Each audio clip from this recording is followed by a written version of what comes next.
అయిపోతున్నాయి. ఈ లంగరాజ్యంతో మాకు సాధన అయితే లేదు. ఈ దొంగల రాజ్యం, ఈ లంగరాజ్యం ఇది.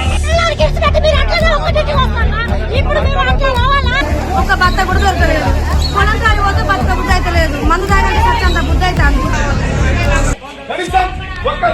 ఒక రైతు నిలబడి ఒక ఆడవాళ్ళు మొగోళ్ళు లేకుండా ఇట్లాంటి పోస్టలు వస్తున్నాయి. ఇప్పుడు 10 సంవత్సరాలు ఇంటికి వద్ద బస్సలు ఇచ్చిపోయేది ఆగపోయే బస్సలు. ఈ కాంగ్రెస్ దొంగ నాశనం చూడు. ఇంకా చూడు ఎట్లా అవుతుందో చూడు. ఈ దొంగ కాంగ్రెస్ మొదలాడితే చూడు. ఈ బాధల మాకు పొద్దుగా వద్ద ఒక బత్త అవుతాడు. ఆధార్ కార్డు పట్టుకొని పైసలు పట్టుకొని వద్ద ఒక బత్త అవుతాడా. ఇంకా 300 రూపాయలు ఇస్తాను. అది కూడా మేమరా ఇప్పుడు వచ్చి ఇట్లనే సార్లు ఇస్తారు. ఇక లేకపోతే ఇద్దరు ఆ భర్త కూడా ఈ దొంగ కాంగ్రెస్ రావాలి. ఇప్పుడు మన పార్టీ ఎవరు వస్తున్నాని ఏ ఎమ్మెల్యే అప్పలపల్లి దుబ్బాక మండలం మందులు లేక ఇప్పుడు వాళ్ళు ఆడేసిన వాళ్ళనే నాశనం అయిపోతున్నాయి. ఈ లంగరాజ్యంతో మాకు సాధన అయితే లేదు. వ్యవసాయం చేయకుంటాం అన్నట్టు. అంటే ఇక ఊకుండాలి అంతే.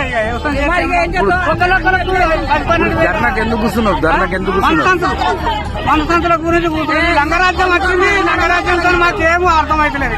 వ్యవసాయం చేస్తామా ఊకుంటామా? ఇప్పుడు 4 గంటలకు వచ్చి లైన్ పట్టిన పడ జనం అంతా ఏం లేదు.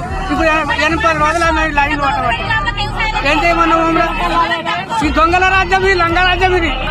ఇప్పుడు 10-20 ఏళ్ల నుంచి మాకు ఏ కొరత లేకుండే. నీళ్లకు మధు సంతులకు ఎలానికి బావి కాడ నాగండ్లు కట్టుకొని నాగండ్ల కాడికి కోళ్లు చేస్తే ఆటోల మీద తీసుకొచ్చి చేసిపోయారు. అప్పుడు ఇప్పుడు ఏం కట్టలేదు. ఇక ఇత్తనాలు వీకినాయి, దున్నుకాయలు వీకినాయి, కడుపులు పోయినాయి, అన్ని వీకినాయి. ఆడేళ్ళ మొగళ్ళ మట్టి మా గొసలు తిట్టున్నాయి. మా కథ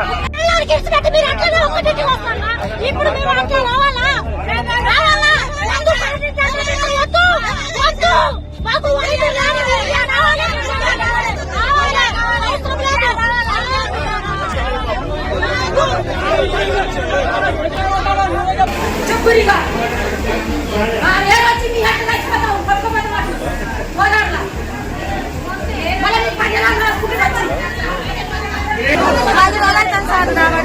ఒక బత్త కూడా దొరకలేదు.